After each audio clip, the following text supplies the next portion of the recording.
Judulnya menyimpan rasa.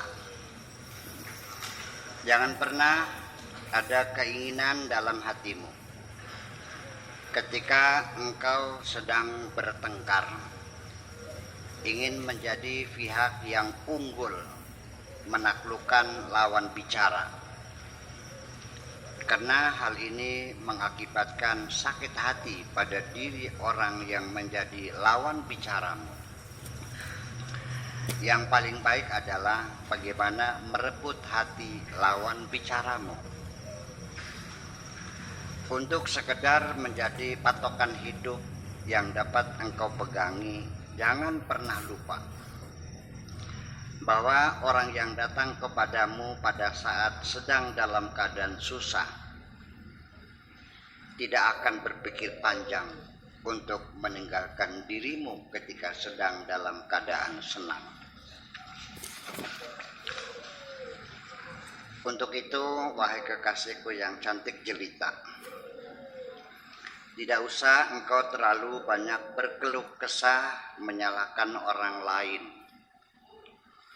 Karena ketika engkau masih tetap menyimpan dendam dan kebencian di dalam hati seperti mereka juga, maka selamanya engkau tidak akan mengalami kemajuan apapun di masa mendatang. Sementara ini mereka membangun persahabatan bersamamu adalah semata hanya karena ada kepentingan. Persahabatan seperti itu tidak lebih layaknya minyak dan air.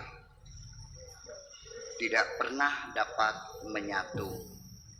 Andaikan engkau kocok berulang-ulang, akan melarut sebentar, tetapi tak lama kemudian akan berpisah lagi. Ketika engkau melihat seorang teman melakukan dosa pada hari ini, jangan engkau lihat dia di esok harinya sebagai pendosa. Boleh jadi dia sudah bertobat dan sudah diampuni oleh Tuhan tanpa sepengetahuan dirimu, sehingga akhirnya engkau yang berdosa karena keputusanmu itu. Untuk itu, lain kali jangan pernah menghukumi orang lain. Sebenarnya, wahai kekasihku, perasaanmu adalah sama dengan harta milikmu. Jangan pernah engkau titipkan kepada orang yang tidak dapat dipercaya akan kejujurannya. Juga jangan engkau serahkan untuk belanja kepada pemboros. Nanti akan dibelanjakan sewenang-wenang. Sebaiknya engkau depositokan saja kepadaku, pasti akan kurawat dengan baik. Wahai kekasihku, pada umumnya orang punya catatan buruk pada dirinya. Selalu saja sangat gemar menyebarluaskan keburukan orang lain, supaya meluas kemana-mana sehingga orang itu mendapat peluang untuk mencarikan alasan dan pembenaran atas keburukan dirinya. Setelah aku selalu berada di sampingmu, wahai kekasihku, seharusnya engkau tidak perlu cemas lagi. Siang dan malam aku selalu menjagamu. Dapat engkau bayangkan seperti apa layaknya kehidupan ini ketika engkau tidak mempunyai keberanian untuk mencoba dan berusaha untuk menjawab semua persoalan yang engkau hadapi. Ketika engkau pernah ditinggal seorang teman karena engkau telah mengatakan dengan jujur, maka sebenarnya engkau telah mendapat keberuntungan karena engkau telah putus hubungan dengan teman yang dungu. Siapapun orangnya, ketika berotak dungu, tidak nyaman mendengar kejujuran. Sebaliknya lebih suka kepada basa-basi yang tak ada arti. Aku sendiri sebenarnya, wahai kekasihku, masih bertanya-tanya di dalam hati. Mengapa kebanyakan orang selalu saja di awal persahabatan sangat indah, tetapi keindahan itu selalu tidak selamanya. Sesungguhnya aku tidak terlalu kagum melihat berbagai titel dan gelar orang, karena gelar itu sendiri bukan bukti pasti kepintaran seseorang. Intelektualitas seseorang hanya dapat kita lihat dari percakapan dan tingkah laku sehari-hari. Kedepan sebaiknya begini saja, wahai kekasihku. Tidak perlu kita buang-buang waktu yang tak menentu hanya karena disibuki dengan pertengkaran dan perselisihan dengan teman-teman yang ada di sekitar kita ini. Pertengkaran itu tidak penting dan tidak ada artinya. Selama ini otak kita sibuk memikirkan hal-hal yang tidak ada gunanya, juga tidak penting. Sehingga akibatnya kehidupan yang kita jalani ini tidak ada gunanya. Ketika engkau berusaha ingin menyenangkan semua orang, bisa saja terjadi semua orang senang kepada dirimu. Tetapi ternyata kemudian engkau akan menyadari kesalahan dirimu sendiri, yaitu engkau tidak ingin membuat dirimu senang. Ini namanya kebodohan mutlak. Wahai kekasihku, mengapa engkau terlalu sering mengambil keputusan yang salah, sehingga engkau selalu kecewa?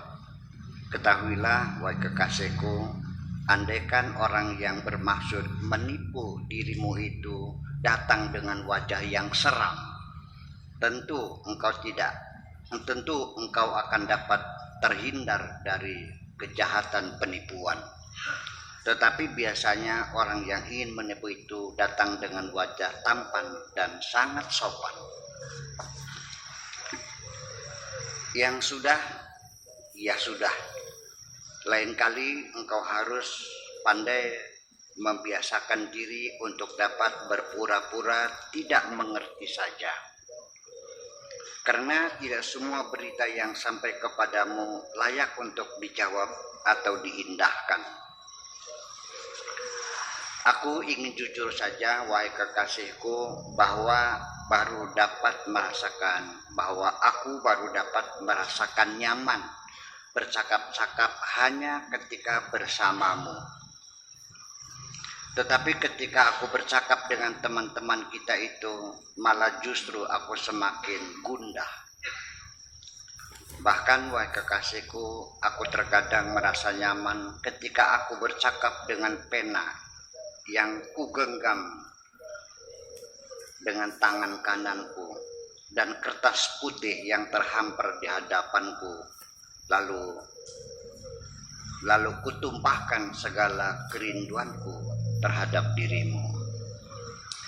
Ketika engkau ikut bersedih bersamaku, ketika aku sedang menghadapi kesulitan, padahal pada saat itu engkau sendiri sedang menghadapi kesulitan juga, tetapi engkau tidak menyedihi dirimu sendiri, maka sejak itu aku yakin betul bahwa engkau benar-benar perempuan yang langka di dunia ini. Kukira tidak ada halangan apapun yang melintang di hadapan kita untuk membangun kebersamaan, menatap hari esok yang lebih indah, wahai kekasihku. Sehingga sekarang tinggal masalah waktu, kapan saja terserah kepada kedua orang tuamu untuk menentukan. Aku akan setuju saja. Kebutuhan material untuk biaya upacara kontrak kebersamaan sudah kusiapkan. Sedangkan kebutuhan mental, mari kita persiapkan bersama. Wahai kekasihku, pertama kita persiapkan diri kita dengan kesabaran, supaya kita nanti mampu menanggung segala kesulitan. Kedua, kita persiapkan diri kita dengan keberanian, supaya kita melangkah dengan nyaman. Ketiga, kita persiapkan diri kita dengan kebijaksanaan, supaya kita bisa merubah segala yang diduga mustahil menjadi mungkin terjadi. Terakhir, mari kita sepakati bersama, nanti sebaiknya bila Tuhan mengizinkan kita menambah 1 anak saja, karena engkau membawa 5 anak dan aku membawa 5 anak. Anak kita menjadi 11, alhamdulillah. Makasih.